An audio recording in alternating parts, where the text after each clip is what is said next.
Sharmila talkies நேயர்களுக்கு வணக்கம். நிறைகாலத்தில் நாம் சிந்திக்கப்போவர் திராவிட வெற்றிக் கழகத்தின் முதன்மை செயலாளர் திரு மல்லம் பஷீர் அவர்கள். வணக்கம். வணக்கம். தேர்தல் காலத்துல நீங்க பிரச்சாரத்துல ஈடுபட்டு இருந்தீங்க. நிறைய ஊர்களுக்கு, நிறைய தொகுதிகளுக்கு வாக்கு கேட்டு பிரச்சாரம் பண்ணீங்க. திராவிட முன்னேற்ற கழகத்துக்காக, திராவிட முன்னேற்ற கழகத்தினுடைய கூட்டணி கட்சிகளுக்காக. எப்படி இந்த தேர்தல் வாக்குப்பதிவு இருந்தது? குறிப்பாக தமிழக வெற்றி கழகத்தினுடைய வருகையால இன்று இளைஞர்களினுடைய பெருவாரியான வாக்குகள் குவிந்திருக்கு. சாரசாரையாக மக்கள் ஆர்வத்தோடு வாக்களிச்சிருக்காங்க. மாயாஜால கணக்குகளை நாங்க உடைச்சிருக்கிறோம்னு தவைக்க தலைவர் விஜய் அவர்கள் இன்று ஒரு பதிவு செய்திருக்காரு. எப்படி பார்க்கறீங்க? தேர்தல் களத்தில் விஜய் ஃபேக்டர் என்று ஒன்று இல்லவே இல்லை என்பதுதான் யதார்த்தமான உண்மை. குறிப்பாக நேற்றைக்கு 23 பூத்துகளுக்கு நேரடியாகவே சென்று வந்தோம் கூட்டணி கட்சி தோழர்களோடு. அப்ப போய் வருகிற போது பார்த்த ஒரு உண்மையான செய்தி என்னவென்று சொன்னால், பூத்துல தமிழக வெற்றி கழகத்துக்கு வேலை செய்வதற்கு ஆட்களே இல்லாத ஒரு நிலைதான். பூத் ஏஜென்ட் போடுவாங்க இல்லையா, அதிமுகவுக்கு பூத் ஏஜென்ட் இருக்காங்க, திமுகவுக்கு பூத் ஏஜென்ட் இருக்காங்க. நாம் தமிழர் கட்சிக்கு எப்போதுமே பூத் ஏஜென்ட் இருக்க மாட்டாங்க. அவங்க பூத் ஏஜென்ட் போடுறதுக்கு ஆட்கள் இல்லாத கட்சின்றது எல்லாருக்குமே தெரியும். அந்த இடத்துக்குத்தான் இப்போது விஜயினுடைய தமிழக வெற்றி கழகம் வந்திருக்கிறதே தவிர விஜய் ஃபேக்டர் ஒண்ணு களத்திலேயே இல்லை. இப்ப இந்த தேர்தல் பயர் தொடங்குச்சுல்ல, அந்த எலெக்ஷன் பயர்னு சொல்றாங்க இல்லையா, அது தொடங்கியதற்கு பிறகு ஏறக்குறைய 13 நாட்கள் தமிழ்நாட்டினுடைய பல்வேறு பகுதிகளுக்கு சென்று பிரச்சாரம் செய்கிற வாய்ப்பை தலைவர் மல்லை சத்யா அவர்கள் கொடுத்திருந்தார். அப்ப அந்த பயணத்துல பயணிக்கிற போது பார்த்த செய்தி என்னன்னா, பிரச்சார வாகனங்களில் வாக்கு சேகரிப்பதற்கு கூட விஜயிடம் ஆட்கள் இல்லை அப்படின்றதுதான் யதார்த்தமான ஒண்ணு. அப்போ எலெக்ஷனுடைய அந்த ஸ்ட்ராட்டஜி என்னன்னே தெரியாம தான் தேர்தலில் அவர்கள் போட்டியிட்டு இருக்கிறார்கள் என்பதுதான் யதார்த்தமான உண்மை. அதுக்காக நான் விஜய் தமிழ்நாட்டுல எந்த விதமான வாக்குகளையும் பெற மாட்டாரு, அவருக்கு வாக்குகளே கிடைக்காது அப்படின்னா சொல்ல முடியாது. குறிப்பா இந்த எஸ்ஐஆர்ல விஜய் தரப்பினருடைய வாக்குகள் என்பது ஓரளவுக்கு மட்டுப்படுத்தப்பட்டிருக்கு அப்படின்றது. அதுக்கு காரணம் என்ன அப்படின்னு கேட்டீங்கன்னா, நீங்க எஸ்ஐஆரினுடைய தாக்கம் என்னன்றதை உணர்ந்து எஸ்ஐஆர்ல எப்படி அதை செயல்படுத்தணும், எஸ்ஐஆர் எப்படி எதிர்கொள்ளணும்ன்றத முதல்ல கட்சிக்காரங்களுக்கு சொல்லி கொடுக்கணும். இப்ப திமுகவும் அதிமுகவும் எப்படி தங்களுடைய வாக்குகளை உறுதிப்படுத்திக்கிட்டாங்க, ஒவ்வொரு வீடுகளாக சென்று அவர்களுடைய வாக்காளர்கள் யார், அவர்களுக்கு ஆதரவாக வாக்களிக்கக்கூடியவர்கள் யார், அதை கடந்து பொதுமக்கள் யாருங்கிறத கண்டறிஞ்சு எஸ்ஐஆர்ல எந்த விதமான பாதிப்பையும் ஏற்படுத்தாத அளவுக்கு அவர்களுடைய வாக்குகளை உறுதிப்படுத்தி கொடுத்தது திராவிட முன்னேற்ற கழகத்தினுடைய கூட்டணி கட்சிகள் தான். இப்ப இந்த வேலையை விஜய் செய்ய தவறியதனுடைய விளைவு, வாக்களிக்க வேண்டும் என்று நினைக்கிற பலரும் விஜய்க்கு வாக்களிக்க முடியாத ஒரு சூழலை எஸ்ஐஆர் உருவாக்கிடுச்சு அப்படின்றதுதான் யதார்த்தமான உண்மை. அது ரொம்ப மைனாரிட்டி, ஒரு 2% 3% குறைஞ்சிருக்கும் அப்படின்னு நான் பாக்குறேன். அதை தாண்டி குறிப்பிட்ட ஒரு இளைஞர் கூட்டம் விஜய்க்கு வாக்களித்திருக்கு. அது எவ்வளவாக இருக்கும் அப்படின்னா, ஒரு 3.5% 5%க்குள்ளாக இருக்குமே தவிர அதை தாண்டி கிடைப்பதற்கான வாய்ப்புகள் என்பது கிஞ்சித்தும் இல்லை அப்படின்றதுதான் தேர்தல் களத்திலிருந்து புரிந்து கொள்ள வேண்டிய செய்தி. அப்ப இளைஞர்கள் நிறைய வாக்களிச்சிருக்காங்க இந்த முறை. அது எப்படி சாத்தியப்பட்டுச்சுன்னா, ஒவ்வொரு முறையும் இளைஞர்கள் புதிய வாக்காளர்கள் வாக்களிச்சுட்டு தான் இருக்காங்க. ஏன் 2019 தேர்தல்ல வாக்களிக்கலையா, 2021 தேர்தல்ல வாக்களிக்கலையா, 2024 நாடாளுமன்ற தேர்தல்ல வாக்களிக்கலையா? அப்போதும் வாக்களித்தார்கள், இப்போதும் வாக்களித்திருக்கிறார்கள். அதுல ஒரு குறிப்பிட்ட சதவிகிதம் விஜயினுடைய தரப்புக்கு கிடைத்திருக்கிறது என்பதால் விஜயே இந்த தேர்தலில் பெரிய மாற்றத்தை உருவாக்கிட்டாரு, விஜயினாலதான் இந்த வாக்குகள் எல்லாம் பதிவு செய்யப்பட்டுச்சு, இந்த வாக்கு சதவீதம் இவ்வளவு கூடுதலாக கிடைக்கப்பட்டதற்கு விஜய் தான் காரணமா அப்படின்னு கேட்டா, நிச்சயமாக விஜயினுடைய ஃபேக்டர் அதுக்கு காரணம் இல்ல. இன்னொன்னு, இந்த வாக்கு சதவீதம் இருக்கு இல்லையா, இந்த வாக்கு சதவீதம் 83 84ன்னு பல தொகுதிகள்ல கிடைச்சிருக்கு, இது விஜயினாலதான்னு சொல்றாங்க. இது எஸ்ஐஆர்னால வந்தது. எஸ்ஐஆர்னால வாக்களிக்காமல் நீண்ட நாட்களாக இருந்தவர்களுடைய பெயரை எடுத்திருக்கிறார்கள், இறந்தவர்களுடைய பெயரை எடுத்திருக்கிறாங்க. இப்ப இந்த சீர்திருத்த நடவடிக்கைகளுக்கு பிறகு கேரளாவிலையும் வாக்கு சதவீதம் கூடியிருக்கு, வாக்குப்பதிவு சதவீதம் கூடியிருக்கு. மேற்கு வங்கத்திலையும் வாக்குப்பதிவு சதவீதம் கூடியிருக்கு. அப்ப மேற்கு வங்கத்திலும் கேரளாவிலும் விஜய் தான் ஃபேக்டரா? விஜய்க்காக தான் கேரளாவிலும் மேற்கு வங்கத்திலும் கூடுதலாக வாக்குகளை செலுத்தி இருக்கிறார்களா வாக்காளர்கள்? எனவே தமிழ்நாட்டை பொறுத்தவரை தமிழ்நாடு முழுவதும் வீசியது ஸ்டாலின் அலைதான். நீங்க பிரச்சார பயணத்துல நாங்க எதிர்கொண்ட ஒரே ஒரு சவால் என்னன்னா, ஏன் நீங்க பிரச்சாரம் பண்றீங்க, நீங்க தான் வெற்றி பெற போறீங்களே, முதலமைச்சருக்கு தானே நாங்க ஓட்டு போட போறோம்னு மகளிர் சாரை சாரையாக சொன்ன காட்சியை நாங்க பார்த்தோம்.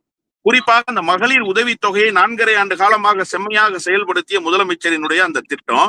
2வது 2000 ரூபாய் கொடுக்க போகிறார் என்பதை தாண்டி 8000 ரூபாய்க்கு கூப்பன் தருகிறேன் என்று தேர்தல் வாக்குறுதியில் அவர் சொன்னார்ல. இதுவரை சொன்னதை மட்டுமே செய்து காட்டிய முதலமைச்சர்களை தான் தமிழ்நாடு பார்த்திருக்கிறது.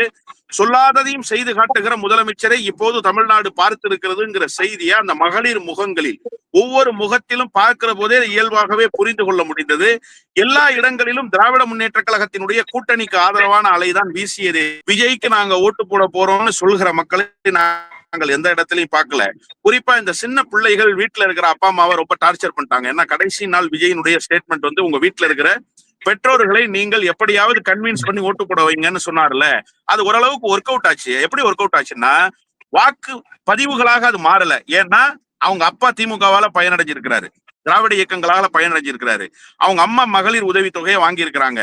அவங்க அம்மா திராவிட முன்னேற்ற கழகத்தினுடைய நலத்திட்டங்களை பெற்றிருக்கிறாங்க. அப்போ மீண்டும் திராவிட முன்னேற்ற கழகம் வந்தால் மட்டும்தான் அது தங்களுக்கு கிடைக்கும்ங்கிற அந்த நம்பிக்கையும் அந்த எதிர்பார்ப்பும் அவர்களிடத்துல இருக்கிற காரணத்தால அவர்கள் ஒரு செய்தியை களத்துல எப்படி பதிவு பண்றாங்கன்னா, வீட்டுல சொன்னாங்க, ஆனா நாங்க வந்து பிள்ளைங்க பேச்சை தட்ட முடியாது இல்லையா, அதனால சரின்னு சொல்லிட்டு வந்துட்டு ஆனா திமுகவுக்கு தான் ஓட்டு போட்டோம்னு சொன்ன ஏராளமான பெண்களை, ஏராளமான வாக்காளர்களை நேற்றைக்கு பூத்துல பார்க்க நேர்ந்தது. பூத்துல பேசுகிற போது, உரையாடுகிற போது அதுதான் நிகழ்ந்தது. எனவே விஜய் அதிகபட்சமாக 8-9% வாக்குகளை பெறுவாரே தவிர, விஜய் ஃபேக்டர் தான் எல்லாத்துக்கும் காரணம், விஜய் தான் ஒட்டுமொத்தமாக தமிழ்நாட்டினுடைய வாக்காளர்களுடைய இதயத்தில் இடம் பெற்றிருக்கிறாரான்னு கேட்டா அப்படி ஒரு காட்சி தமிழ்நாட்டிடத்திலும் தென்படவில்லை என்பதுதான் யதார்த்தமான உண்மை. இதுல கொங்கு பகுதியில வந்து நிறைய அதிமுகவினுடைய வாக்குகள் தாவேக்காவுக்கு போயிருக்கிறதாகவும் சில பேர் சொல்றாங்க.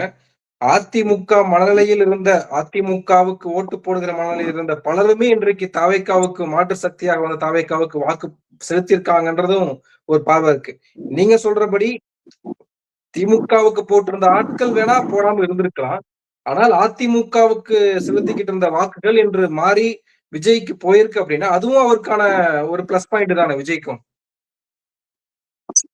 இல்ல, அதிமுகவினுடைய வாக்குகளை குறிப்பிட்ட அளவுக்கு சேதப்படுத்தி இருக்கிறார் விஜய். அதுல ஒண்ணும் மாறுபட்ட கருத்து இல்ல. குறிப்பா மீனவ சமூகத்தினுடைய வாக்குகள் எப்போதுமே வந்து அதிமுகவுக்கு கிடைக்கிற வாக்குகள். கேட்டீங்கன்னா மீனவ சமூக மக்கள் பழைய ஆட்கள் என்ன சொல்லுவாங்கன்னா, படகோட்டியில நடிச்சார்ல எம்ஜிஆர், படகோட்டியில மீனவ தோழனாக தானே எம்ஜிஆர் இருந்தாருன்னு சொல்கிற குரல்களை நாம கடந்த காலங்கள்ல கேட்டிருக்கோம். அது எப்போதுமே அதிமுகவுக்கு ஆதரவான வாக்கு வங்கிகள். ஆனா இந்த முறை என்னன்னு கேட்டீங்கன்னா, மீனவ சமூகத்தில் ஏறக்குறைய 60% வாக்குகளை விஜய் பெற்றிருக்கிறார் அப்படிங்கிற செய்திய களத்திலிருந்து புரிஞ்சுக்க முடியுது. அப்ப அந்த 60% வாக்கு யாருடைய வாக்கு? அதிமுகவினுடைய வாக்கு. கொங்கு பகுதியில பெரிய டேமேஜை உண்டாக்கிட்டாரு விஜய், அதை நான் நம்பல. அதற்குண்டான சூழல்களும் கொங்கு பகுதியில இல்ல. நீங்க ஈரோடு எடுத்துக்கிட்டீங்கன்னா, அண்ணன் முத்துசாமியினுடைய வியூகத்தை தாண்டி அங்க வேற என்ன வியூகத்தை வகுத்திருக்கிறாங்க? அங்க அதிமுகவுக்கு என்ன ஃபேக்டர் இருக்கு? அப்ப அதிமுகவை எங்க பின்னுக்கு தள்ளுது தாவேக்கா அப்படின்னு நீங்க கிரவுண்ட் ரியாலிட்டியை பார்த்தா, அண்ணன் செங்கோட்டையனுடைய வருகைக்கு பிறகு ஒரு எழுச்சி இருந்தது மாதிரி காட்டப்பட்டுச்சுல்ல. அது தேர்தல் களத்துல எதிரொலிக்கல. செங்கோட்டையன் தன்னுடைய தொகுதியை தக்க வைத்துக் கொள்வதற்காகத்தான் பணியாற்றினாரே தவிர, ஒட்டுமொத்த கொங்கு மண்டலத்திலும் ஒரு பெரிய தாக்கத்தை ஏற்படுத்தணும் அப்படிங்கிற அந்த ஒரு செயல்பாடு அவரிடத்துல இந்த முறை வெளிப்படல. அதற்கான வாய்ப்பையும் அவர்கள் அண்ணன் செங்கோட்டையனுக்கு உருவாக்கலன்னு தான் நான் புரிஞ்சுக்கிறேன். ஒரே ஒரு செய்தி தான், 2021 கொங்குல குறிப்பா பல இடங்கள்ல நம்ம மக்கள் நீதி மையத்தினுடைய ஃபேக்டர் வந்து பெரிய அளவுல பேசப்பட்டுச்சு. கமலஹாசன் வந்து வெற்றிக்கு மிக அருகாமையில வந்தாரு, வானதி சீனிவாசன் நிறைவாக வெற்றி பெற்று போனாங்க அப்படிங்கிற ஒரு செய்தி இருக்கு இல்லையா. அதற்கு மிக முக்கியமாக அண்ணன் டாக்டர் மகேந்திரன் ஒரு பெரிய பங்களிப்பை செலுத்தினாரு. அவரும் அன்னைக்கு வந்து அதிகமான வாக்குகளை வாங்கினாரு. அதே போல சோழிங்கநல்லூர் பகுதியில அதிகமான வாக்குகள் கிடைச்சிச்சு. நான் அப்போ அது சிட்டிக்குள்ள கமலஹாசனுக்கு ஒரு பெரிய இது இருந்ததாக சொல்லப்பட்ட ஒரு வாக்கு வங்கி. அப்ப அதே மாதிரியான வாக்கு வங்கி இந்த முறை கொங்கு மண்டலத்துல எங்காவது ப்ரூவன் ரெக்கார்டா வருமா அப்படின்னு கேட்டா கண்டிப்பாக அது வருவதற்கான வாய்ப்பு இல்ல. காரணம் என்ன அப்படின்னு கேட்டீங்கன்னா, ஒட்டுமொத்தமாக அதிமுகவினுடைய கூடாரத்துக்குள் புகுந்து கரும்பு காட்டுக்குள் ஏற்றா நிச்சயமாக களத்தை இந்த முறை நாங்க. ஆனா தேர்தல் கள நிலவரம் என்ன சொல்லுது தான் வெற்றி பெறுகிறதே தவிர செங்கோட்டையனுக்கு அங்க களத்துல எதிர்பார்த்த அளவுக்கான வரவேற்பும் இல்லை, எதிர்பார்த்த அளவுக்குமான வாக்கு வங்கிகளும் அங்க வந்து அறுவடை செய்ய முடியல அப்படின்றதுதான் யதார்த்தமான உண்மையாக இருக்கு. இதுல ஒரே ஒரு விஷயம் என்னன்னா, எடப்பாடி ஒரு சிம்பத்தியை கிரியேட் பண்ண வச்சுட்டாரு அண்ணன் செங்கோட்டையனுக்கு. எடப்பாடியினுடைய தேர்தல் பிரச்சாரம் அண்ணன் செங்கோட்டையனுக்கு ரொம்ப ஃபேவரா போச்சு. எடப்பாடி வந்து செங்கோட்டையனுக்காகவே ஓட்டு கேட்டது மாதிரி ஆயிப்போச்சு. என்ன பண்ணாருன்னா, அண்ணன் செங்கோட்டையன் குறித்து தவறாக பேசிய அந்த விமர்சனம் இருக்குல்ல, செங்கோட்டையன் குறித்து அவர் வைத்த அந்த குற்றச்சாட்டுகள் இருக்குல்ல, அது வந்து மக்களை முகம் சுளிக்க வச்சிருச்சு. அப்ப உங்க கூட இருந்தா இந்த குற்றச்சாட்டுகள் எல்லாம் நீங்க டாலரேட் பண்ணிக்குவீங்க. உங்களை விட்டு வெளியில போனாக்க இந்த குற்றச்சாட்டுகளுக்கு எதிராக விமர்சனம் பண்ணுவீங்கன்னா, அப்ப நீங்க விமர்சனத்துக்கு எதிரானவராக இல்ல, மாறாக என்னவாக இருக்கீங்கன்னா சுயநலத்தோடு உங்களுடைய அரசியல் லாப நட்ட கணக்குகளுக்காக நீங்க வந்து அந்த குற்றச்சாட்டுகளை பயன்படுத்திக் கொள்றவரா இருக்கீங்க. அவர் சொல்றாரு உங்க மனைவியும் உங்க மகளும் வந்து உங்க மேல கம்ப்ளைண்ட் கொடுத்தாங்கன்னா உங்க மேல மர்டர் கேஸ் இருந்துச்சு. எடப்பாடி பழனிசாமி ஒன்னும் புத்தன் வழியில் வந்தவர் அல்ல, இயேசுநாதரை பின்பற்றி நடப்பவர் அல்ல, காந்திய வழியில் அரசியல் செய்பவர் அல்ல, அண்ணா வழியில் அரசியல் பயின்றவர் அல்ல. அவரும் ஒரு கரைபிடிந்த கரத்தோடு தான், ரத்த கரைபிடிந்த கரத்தோடு தான் அரசியல் களத்துல நின்னாருன்றது எல்லாருமே பார்த்தோம். அப்ப இந்த குற்றச்சாட்டுகளை எல்லாம் தாண்டி அண்ணா செங்கோட்டையனுக்கு அவர் செய்திருக்கிற தேர்தல் பிரச்சாரம் என்பது அவருக்கு ஒரு பாசிட்டிவ் நோட்டை கொடுத்துச்சு. ஆனா அது அதிமுகவினுடைய பாசிட்டிவ் நோட்டை தான் கொடுத்துச்சே தவிர திமுக தரப்பிலிருந்து கிடைக்கிற வாக்குகளை எல்லாம் பெரிய அளவுல அவருக்கு மடைமாட்டி இருக்குமானா மடைமாட்டல. அதனால செங்கோட்டையன் 2வது இடம் வருவதற்கான வாய்ப்புகள் இருக்கு. உங்க பகுதியில பெரிய தாக்கத்தை விஜய் ஏற்படுத்தல அப்படின்னு தான் நான் பாக்குறேன். மீண்டும் இந்த கேட்கறேன்னு நீங்க நினைச்சுக்க வேண்டாம். ஆனால் ஒரு தாக்கத்தை குறிப்பாக வந்து இதுவரைக்கும் அரசியல் அறிவே இல்லாத மக்கள், அரசியல் அறிவே இல்லாத இருந்தது போலவும் விஜய் வருகையால தான் அரசியல் படுத்தப்பட்டது மாதிரியும் பேசுறது இருக்குல்ல, அது நீங்க எப்படி பார்க்கறீங்க? விஜயே முதல்ல அரசியல் படுத்தப்படலையே. விஜய் அரசியல் படுத்தப்பட்டால் தானே விஜயால் ஒரு கூட்டம் அரசியல் படுத்தப்பட்டதா நீங்க புரிஞ்சுக்க முடியும். சார் அரசியல்னா முதல்ல என்ன சார்? மக்களுக்கான பணி, அதை கடந்து தேர்தலை எதிர்கொள்கிற யுக்தி, இவ்வளவுதான் சார் அரசியல். அப்ப மக்களுக்கான பணியாக நீங்க என்ன செஞ்சிருக்கீங்க? மக்களோடு நின்றுருக்கீங்களா? ஆப்ரஹாம் லிங்கன் ஒரு பெரிய தத்துவத்தை சொன்னார்ல, for the people, by the people, of the people. மக்களால், மக்களுக்காக, மக்களே தேர்ந்தெடுப்பது, இதுதான முறை. அப்ப நீங்க மக்களோட நின்றுருக்கீங்களாங்கிறது இருக்குல்ல. பரந்தூர் விமான நிலைய விவகாரத்துக்காக வீதிக்கு வந்த விஜய் அதன் பிறகு பரந்தூர் விமான நிலையம் குறித்து என்ன பேசி இருக்காரு? அவருடைய செயல்பாடு என்ன? கரூர் விவகாரத்துல விஜயினுடைய நிலைப்பாடு என்னவாக இருந்துச்சு? ஒடுக்கப்பட்ட, பாதிக்கப்பட்ட அந்த சமூகத்துக்கு பின்னால் போய் நின்றாரா? அப்ப எப்படி அரசியல் வயப்படுத்தப்பட்ட ஒரு கூட்டத்தை உருவாக்கி இருக்கிறாருன்னு சொல்ல முடியும்?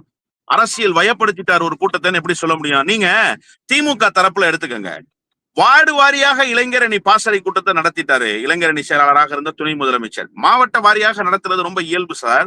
ஒன்றியங்கள் தோறும் நடத்திடலாம், நகரங்கள் பேரூர் கழகங்கள் நடத்திடலாம், கிளை கழகங்களையும் சேர்த்து வார்டுகள் தோறும் நடத்தி முடிச்சாரு. அப்ப அதை அரசியல் படுத்தப்பட்டதாக நீங்க பாக்கலையா? 4.5 ஆண்டு காலம், ஏறக்குறைய 4 ஆண்டு காலம்னு வச்சுக்கோங்க, அந்த 6 மாத காலத்தை கூட விட்டுருங்க.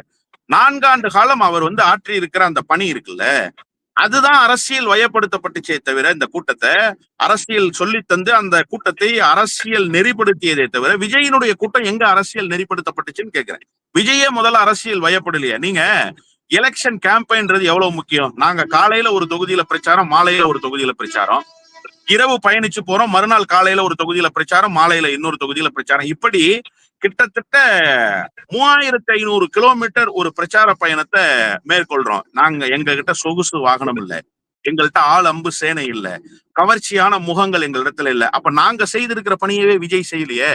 என்ன விஜய் அரசியல் வயப்படுத்திடுவார் அந்த கூட்டத்தை? நீங்க எலெக்ஷன் கேம்பெயினையே 3 முறை கேன்சல் பண்றாரு சார். அவருக்கு அருகாமையில் இருக்கிற தொகுதி, அவர் பெரம்பூர்ல போட்டியிடுறாரு, அவர் கட்சியினுடைய முன்னணி நிர்வாகி போட்டியிடுகிற வில்லிவாக்கம் தொகுதியில் அவர் தேர்தல் பரப்புரை செய்யலையே. தேர்தல் பரப்புரையை கடைசி நேரத்துல ரத்து பண்ணிட்டு போறாரு. அதற்காக காரணம் வந்து என்ன சொல்றாருன்னா, கூட்டம் உள்ளார நுழைய முடியும். எந்த கூட்டத்துல சார் உள்ளார நுழைய முடியாம போகும்? அப்போ நீங்க வந்து அரசியல் நெறிப்படுத்தப்படாத ஒரு கூட்டத்தை வைத்திருந்த காரணத்தால் தான் அந்த கூட்டத்தை விலக்கி உங்களால் அந்த கூட்டத்துக்குள்ள போய் பிரச்சாரத்தை முன்னெடுக்க முடியலன்றதை நீங்களே ஒத்துக்கிட்டீங்கல்ல. அப்ப அதுதான் யதார்த்தமான உண்மையாக இருந்ததே தவிர அரசியல் வயப்படுத்திட்டாரு விஜய். விஜய் வந்து பெரியார கொண்டு போய் சேர்த்துட்டாரு, அஞ்சலி அம்மாளை கொண்டு போய், இங்க பெரியார் எங்க போய் சேராம இருந்தாரு? இங்க அஞ்சலி அம்மாள் எங்க போய் சேராம இருந்தாங்க? நீங்க கிராமங்கள் தோறும் போய் இளைஞர்கள்ட்ட ஒரு மைக்க நீட்டுங்க, சர்மிளா டாக்கீஸ் நேயர்கள்ட்ட. அவங்க சொல்லுவாங்க பெரியார் யாருன்னு, அவங்க சொல்லுவாங்க அஞ்சலி அம்மாள் யாருன்னு. இப்ப நானு ஒரு அரை மணி நேரத்துக்கு முன்பாக திண்டிவனத்தை கடந்து வந்துகிட்டு இருக்கேன் வாகனத்துல.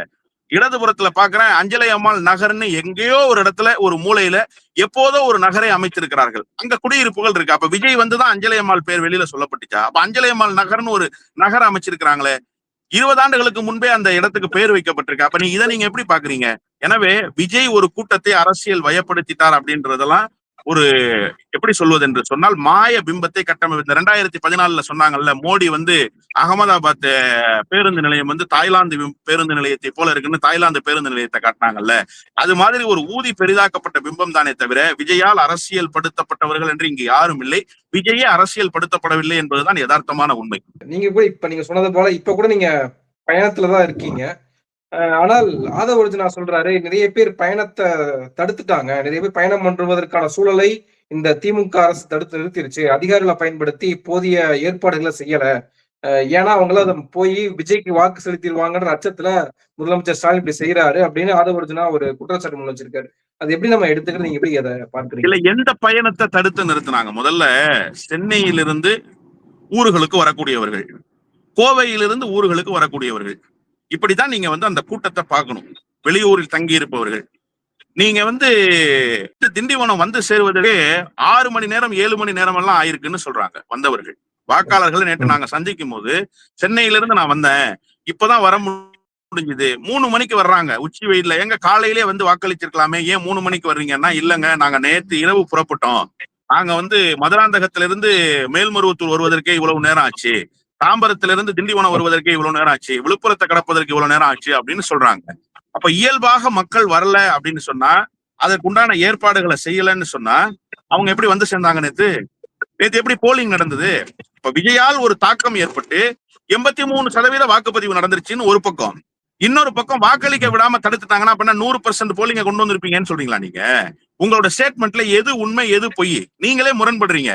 83% வாக்குப்பதிவுக்கு காரணம் விஜய் தாங்கிறீங்க, ஆனா விஜய்க்கு வாக்களிக்க போதுமான ஏற்பாடுகளை அரசு செய்யல அப்படின்னு சொல்றீங்க. அரசெல்லாம் எல்லா கட்டத்திலும் எல்லா ஏற்பாடுகளையும் செய்யதான் சார் செஞ்சிருக்கு.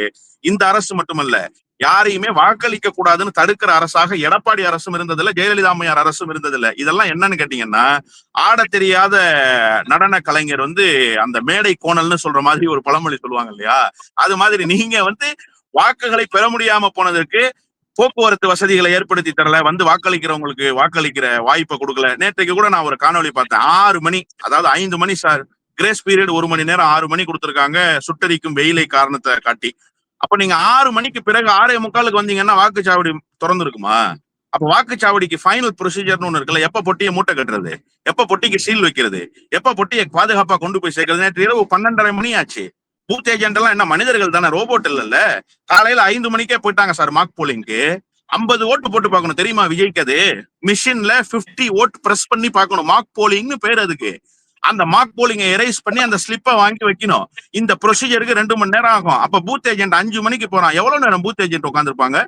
6 மணிக்கு நிறைவாக நேற்று என்னுடைய சொந்த ஊரான வள்ளத்துல சவேரியார் கோயிலுக்கு அருகாமையில் இருக்கக்கூடிய தூய சவேரியார் பள்ளியினுடைய வளாகத்துக்குள்ள நின்று ஃபைனல் வாக்குப்பதிவு எத்தனை மணிக்கு நடந்ததுன்னு பார்த்துட்டு வந்த சாட்சி நான் இருக்கேன்.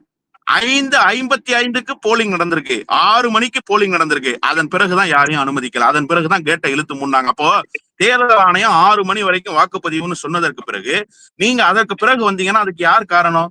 அப்ப பேருந்துகள் வசதிகள் ஏற்படுத்தி தரலன்ற குற்றச்சாட்டுக்கு போதுமான ஆதாரம் இருக்கா? யாராவது ஸ்ட்ரக் ஆயிட்டாங்களா சென்னையில? யாராவது ஸ்ட்ரக் ஆயிட்டாங்களா கோயம்புத்தூர்ல? யாராவது திருப்பூர்ல இருந்து வர முடியாம போனாங்களா? அப்படி எல்லாம் ஒண்ணும் இல்ல. இன்னும் சொல்ல போனா தேர்தல் ஆணையம் இந்த முறை என்ன பண்ணாங்கன்னா, ரொம்ப ஸ்ட்ரிக்டா சொன்னாங்க, எந்த நிறுவனங்கள் எல்லாம் விடுமுறை அளிக்காமல் இருக்கிறதோ அந்த நிறுவனங்களின் மீதெல்லாம் நடவடிக்கை எடுக்க முடியும்னு சொன்னாங்க. நேற்றைக்கு நான் தஞ்சாவூர் மாவட்டம் முழுமைக்கு சுற்றி வந்தேன். ஒரு சின்ன ரெஸ்டாரண்ட் இல்ல சார், ஒரு சின்ன டீ கடை இல்ல சார், மெக்கானிக் ஷாப் கிடையாது சார், எல்லா இடங்களும் பூட்டப்பட்டு அங்க பணியாற்றக்கூடிய ஊழியர்கள் எல்லாம் வாக்களிக்கக்கூடிய வாய்ப்பை தமிழ்நாட்டில் ஏற்படுத்தி இருந்தது தேர்தல் ஆணையம். எனவே இந்த குற்றச்சாட்டுகள் எல்லாம் தங்களுக்கு வாக்குகள் கிடைக்கவில்லையே என்கின்ற அந்த வருத்தத்தில் பேசுகிற செய்திதான். நான் ரொம்ப நயமாவே சொல்றேன், இதை வேற மாதிரியாக சொல்லலாம், வயிற்றெரிச்சல்னு சொல்லலாம், காந்தாரி வயிற்றில் அடித்துக் கொண்டு அழுததை போலன்னு சொல்லலாம். நான் அதெல்லாம் போக விரும்பல.